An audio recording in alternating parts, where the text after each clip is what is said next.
SIR এর শুনানির আজকে শেষ দিন। আপনারা জানেন এসআইআর এ যাদের শুনানি হয়েছে এবার তাদের মৃত বলে দেখানো হচ্ছে এমন অভিযোগে রীতিমতো উত্তপ্ত হয়েছে উত্তর 24 পরগনার বাদুড়িয়া, যেখানে স্থানীয়রা অভিযোগ করছেন যে চণ্ডীপুরের উত্তর বানা গ্রামের 45 নম্বর বুথে এমনই ঘটনা ঘটছে।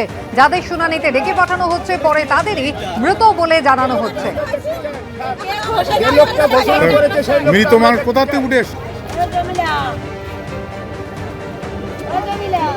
আমাকে মৃত বলে ঘোষণা করা আগে, যেহেতু আমি যদিও এখানে এসে গত শুক্রবারে হেয়ারিং হয়েছে, কাগজপত্র দেখে বলে ঠিক আছে যান, ফটো নিয়েছে সব কিছু নিয়ে। তারপরে আবার এই আমাদের মেম্বার সাহেব বললেন যে ঠিক আছে তুমি বেঁচে নিয়ে তোমার মৃত্যু ঘোষণা হয়ে গেছে, তা বিডিও অফিসে যেতে হবে। সেই জন্যই এখানে এলাম।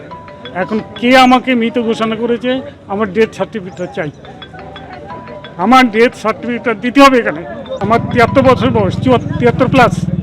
আমাকে এই হয়রানিতে আমার শরীর খারাপ, আমাকে বাধ্য হয়ে এখানে আসতে হচ্ছে। আমার বয়স এই 78, অথবা আমাকে মৃত বলে ঘোষণা জানালো এবং জানানোর পরে তখন বললাম তাহলে বিডিও সাহেবের সঙ্গে আমাদের সাক্ষাৎ করতে হবে যে আমরা মৃত কি জীবিত সেটা দেখানোর জন্য আমরা এসেছি।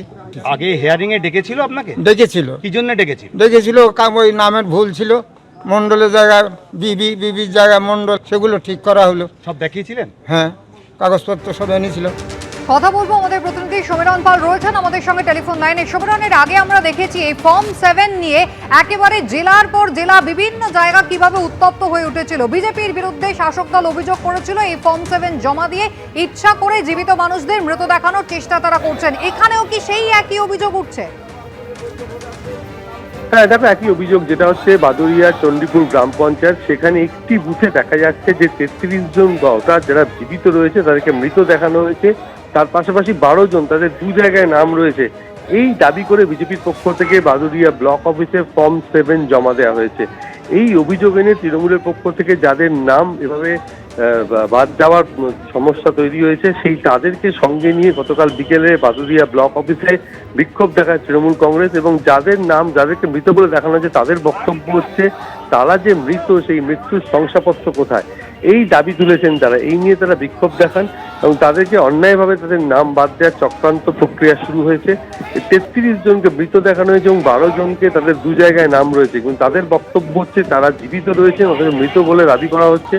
তার পাশাপাশি তাদের দু জায়গায় নাম রয়েছে বলা হচ্ছে, কিন্তু তারা শুনানিতে হাজির হয়েছেন, শুনানিতে সংশ্লিষ্ট নথিপত্র দিয়েছেন, কিন্তু অন্যায়ভাবে চক্রান্ত করে তাদের নাম বাদ দেওয়ার জন্য ফর্ম 7 জমা দেওয়া হয়েছে।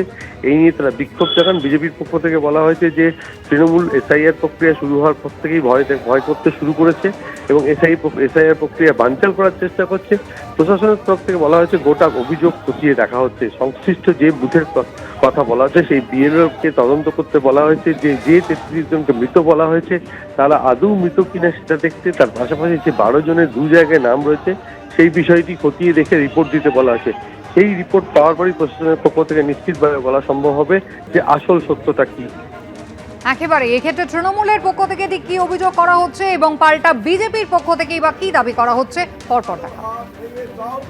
আমাকে মৃত বলে ঘোষণা করা আগে, যেহেতু আমি যদিও আমরা জানতে পারলাম আমাদের উত্তর বেনা চণ্ডীপুর গ্রাম পঞ্চায়েত উত্তর বেনা বুথ নম্বর 45, ওখানে 33 জন ভোটারের নামে ফর্ম 7 জমা করেছে বিজেপির মণ্ডল সভাপতি দীপক মণ্ডল। আদতে তারা প্রত্যেকেই জীবিত ব্যক্তি, তাদেরকে মৃত দেখানো হচ্ছে, আর 12 জনকে ডবলিং দেখানো হচ্ছে যে তারা 2-3 জায়গায় ভোটার। এই মর্মে টোটাল বুথের লোকজন সবাই এসেছিল, যে তারা সশরীরে বিডিও সাহেবের সামনে এসেছিল যে তারা জীবিত কি মৃত তার প্রমাণ করতে।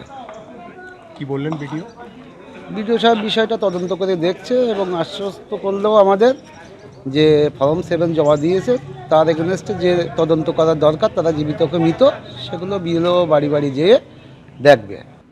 সারা পশ্চিমবঙ্গ জুড়ে এসআইআরের ফলে টিএমসির একটা বিরাট ভোট ব্যাংক লস হচ্ছে। আর এইটা আমরা যে অনুপ্রবেশকারী আছে বলতাম যাদেরকে ভোটের মেশিনারি হিসেবে তৃণমূল কাজে লাগায়, সেটা প্রমাণ হয়ে যাচ্ছে।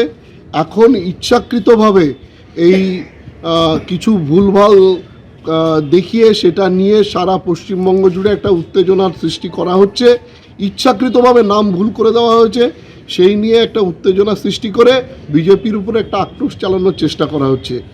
তাহলে এটা একদম গুজব রটিয়ে বিজেপি কর্মীদের উপরে একটা হামলা চালানোর পরিবেশ সৃষ্টি করছে।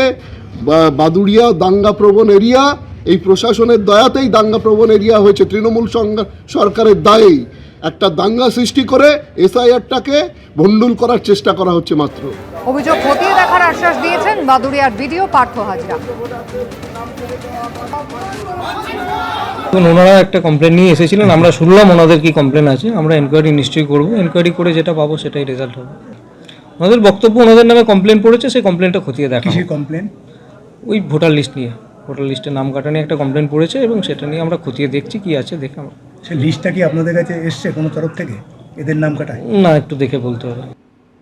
পশ্চিমবঙ্গে এক দফায় ভোট করতে তারা প্রস্তুত, এমনটাই সিইও দপ্তর সূত্রে খবর। এদিকে এখনো কাজ শেষ না হওয়ায় উত্তর কলকাতার 4টি বিধানসভা কেন্দ্র, দক্ষিণ 24 পরগনা, মালদা এবং কার্শিয়াংয়ে শুনানির সময়সীমা বাড়তে চলেছে বলে খবর সিইও দপ্তর সূত্রে। এবার কি পশ্চিমবঙ্গে বিধানসভা ভোট হতে পারে এক দফায়? জল্পনা উস্কে শুক্রবার মুখ্য নির্বাচনী আধিকারিকের দপ্তর সূত্রে দাবি করা হয়েছে তারা পশ্চিমবঙ্গে এক দফায় ভোট করতে প্রস্তুত। এমনকি জাতীয় নির্বাচন কমিশন এ বিষয়ে পরামর্শ চাইলেও সিইও দপ্তর থেকে এক দফায় ভোট করার কথা জানানো হবে বলেই সূত্রের দাবি। এক দফা, দু দফা বা 8 দফা 7 দফার নয়, যত দফাতেই নির্বাচন হোক বাংলা বিরোধী জমিদারদের দফা রফা করে ছাড়বে বাংলার মানুষ। কত দফায় ভোট হবে তা অনেক ক্ষেত্রে নির্ভর করে কত কোম্পানির কেন্দ্রীয় বাহিনী পাওয়া যাবে তার উপরেও। 2021-এ 8 দফায় বিধানসভা ভোট হয়েছিল পশ্চিমবঙ্গে, যা এখনো অবধি সর্বাধিক। সেবার সর্বোচ্চ 1071 কোম্পানি কেন্দ্রীয় বাহিনী পাঠিয়েছিল নির্বাচন কমিশন। এখন সবথেকে বড় প্রশ্ন হলো এবার কি হবে? আমরা চাই 2024 এবং 21-এর মতো নির্বাচন যেন না হয়। আমরা চাই ভূতেরে যেন ভোট না দেয়। সকালবেলা কোচবিহারে দিলাম, তারপরের দিন এসে মালদায় মেরে দিলাম, তার 3 দিন পরে এসে মুর্শিদাবাদে মেরে দিলাম, তারপরে এসে দক্ষিণ 24 পরগনায় দিলাম, ফাইনালি ভবানীপুরে ঝেড়ে দিয়ে চলে গেলাম। এই ব্যবস্থা বন্ধ। পশ্চিমবঙ্গে 2011 সালে বিধানসভা ভোট হয়েছিল 6 দফায়, 2016 সালে 6 দফায়, 2021 সালে 8 দফায়, 2014, 2019 এবং 2024 এই 3টি লোকসভা ভোটই এ রাজ্যে হয়েছে 7 দফায়। এবার কি হবে তা নিয়ে জল্পনা তুঙ্গে। তবে সবটাই ঠিক হবে এসআইআর এর চূড়ান্ত ভোটার তালিকা প্রকাশিত হওয়ার পর। এখনো অবধি ঠিক আছে 14 ফেব্রুয়ারি চূড়ান্ত ভোটার তালিকা প্রকাশিত হবে, কিন্তু এখনো কাজ শেষ না হওয়ায় উত্তর কলকাতার 4টি বিধানসভা কেন্দ্র, দক্ষিণ 24 পরগনা, মালদা ও কার্শিয়াংয়ের শুনানির সময়সীমা বাড়তে চলেছে বলে সিইও দপ্তর সূত্রে খবর। ফলে শেষ অবধি পশ্চিমবঙ্গে 14 তারিখ চূড়ান্ত তালিকা প্রকাশিত হবে কিনা তা নিয়ে যথেষ্ট সংশয় রয়েছে।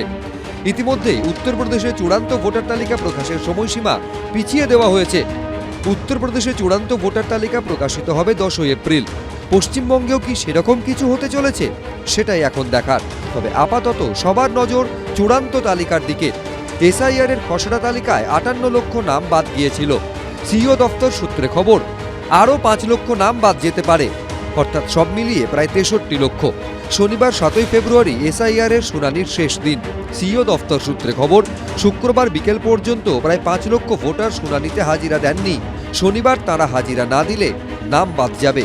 তাদের ঠিকানায় নোটিশ পাঠিয়ে সে কথা জানানো হবে। রুমা পাল, শিবাশিস মৌলিক, অনির্বাণ বিশ্বাসের রিপোর্ট, এবিপি আনন্দ। এবিপি আনন্দ, এগিয়ে থাকে, এগিয়ে রাখে।